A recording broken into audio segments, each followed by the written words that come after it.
Right, Grandad, introduce yourself. Well, my name is John O'Rourke and I'm Cara's granddad, and I was born in 1943. How did you spend your free time as a young person? Were there any hobbies or activities you enjoyed? Well, as a young person, yes, I was born in the inner city in Richmond Colleges in the north side of Dublin, and I had three older brothers and an older sister, so I was spoiled at that time. And the games we all played were kick the can and Relivio and a bit of boxing and stuff like that, you know. Okay, can you describe your wedding day? Yes, I can. Yeah, when I got married, I was 21, 22, I think, 22, and Catherine, my wife, your grandmother, was 19, and the wedding. Yes, the wedding was actually, we were married there. I think it was around at 10, 11 o'clock in the morning, and over to the hotel, which was the spa in Lucan. Mm-hmm. And we had to leave the hotel by 7 o'clock in the evening. Okay. How did you meet Nanny? Well, I spent some time in England, and when I came back from England, I used to go to the Ritz ballroom in Ballyfermot, and I seen your nanny. She was only 16 at the time. How old were you? I think I was 19. Jesus Christ. Yeah, I think I was 19. So, well, I didn't know she was 16 until afterwards.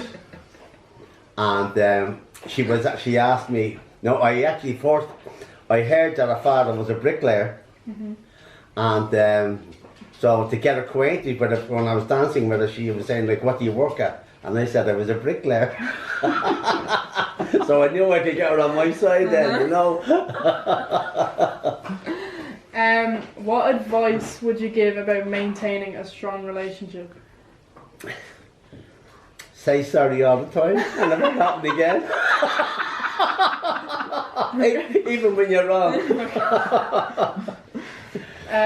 Are there any regrets or things you wish you had done differently? Yes, I wish I had, when I was younger, I wish I had went to school and listened to the teacher, because I had very little education. And that was the only regrets I have growing up, that I had very little schooling. It wasn't the teacher's fault, it was my fault, really, because I wasn't listening. You still don't. Yeah. What were some of the joys and challenges of raising children? Well, your first child, will always be, you know, one you will always remember. Troublemaker? No, she was actually, yes, we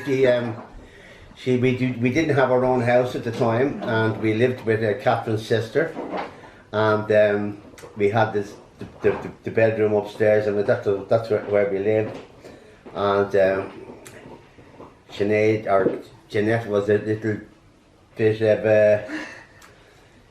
an antichrist. When she was young, she never stopped whinging. But everything turned out great afterwards. Yeah, that's the most important part. How do you view the world today compared to when you were younger? Well, when you're younger, you don't see the world as an adult. You see the world as a 15, 16, 17-year-old. So everything you see around you is sort of okay. But when you get older and you see all the different upsets are all around the world, that it's in the Ukraine, in Palestine, and Syria and all that. There's a lot of wars going on. There's lots of wars have gone on since I was born. When I was born, it was 1943, which was during the Second World War, and there lots of wars have happened since then, which you know were very unpleasant. Yeah. Okay. What are you most proud of accomplishing in your life? Well, I'm very proud of my 3 daughters, Jeanette, Deirdre and Sinead. And about me and the mummy is that we're very, very proud of them. Well, the grandsons, there was other fellas giving me the eye over there. Yeah. But yeah, I have to say, yeah, 3 daughters who. What about the granddaughters? Well, you asked me about my, that comes later. That comes later. You only come into the scene much later. Okay. Is there anything you'd like to share about your life experience or the wisdom you've gained over the years? Well, yes, I've learned an awful lot since, growing up. I worked in the construction for, when I went to England. I think I was 16 when I went to England, so I worked in the construction business till I came home when I was 19. And I've learned so much about different people, and I've learned a lot. Yeah, absolutely, yeah. And Grandad, how many people were in your family? Well, altogether there was 11 of us altogether. I mean, mother and father, which was 13 in the one house. I came 5th in the family, and as I said, we grew up in Richmond Colleges. And then we moved to Ballyfermot. And did you think of yourselves as like poor or spoilt or anything like that? No, we didn't think of ourselves as being poor, because everybody was much the same as ourselves. It was only when you got that bit older, when you got that bit older, you sort of realised the things that you hadn't got. Like, people like my mother, who was a country woman from Wexford, who used to darn our stockings. If you got a hole in your stocking, she would darn it with a needle. And if you got which boys, when they sit down, they'd wear the backside out of their trousers. So they kick an old pair of trousers and cut a patch over it and put a patch in it. Now it might be a different colour, and it was a different colour. The other fellas on the street would call you, "Hey, patch arse."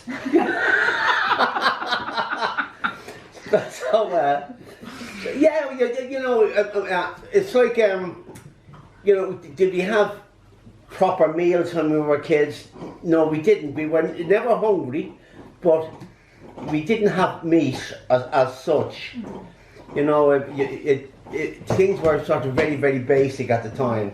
But was I happy? Yes, I was a very happy young lad growing up, The only thing I didn't like was going to school.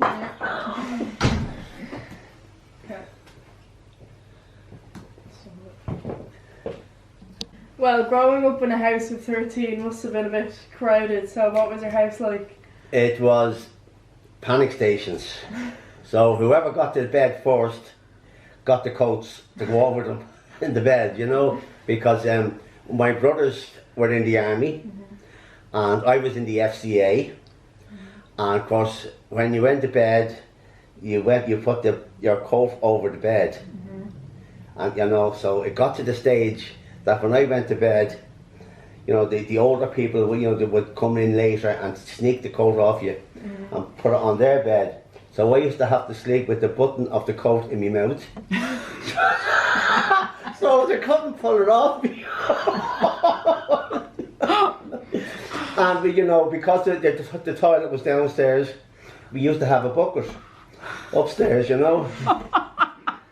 So and with 11 in the house, it could be a little bit stressful at times.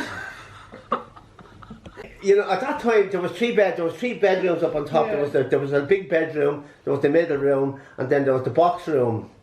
And there was only one bulb was on the landing, because electricity bills were quite expensive, so there was only one bulb on the landing to throw the light into the 3 houses. So when it went in the bucket, I better not tell you this part, but no, I think we'll cut it at this stage. No, because there was no light in the bedrooms, and you went to the toilet. Yeah. You have to keep your finger in the bucket to see how much room was left in it.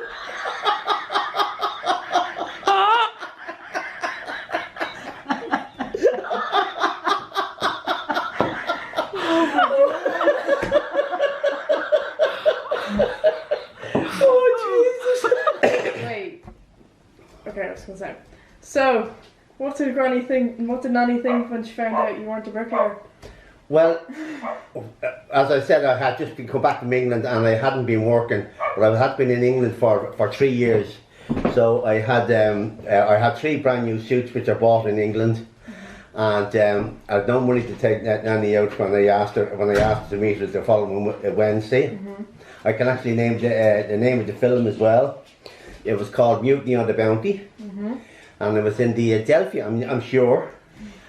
And I had to pawn my suit, so I can't remember what I got. I think it was maybe 30 shillings at the time for pawning my. What would that be nowadays?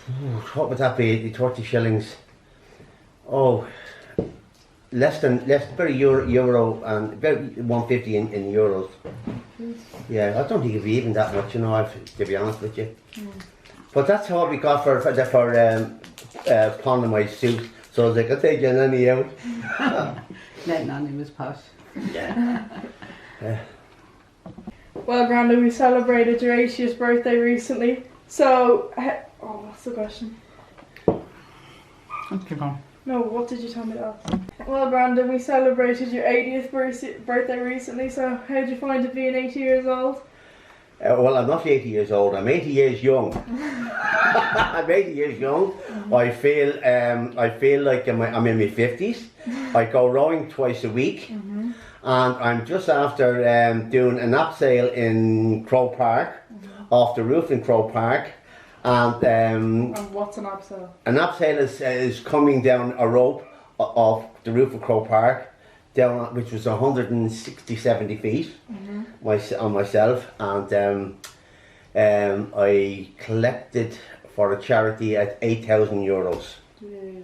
So I think I did, for an 80 year young, I think I've done pretty well, and I still keep active all the time.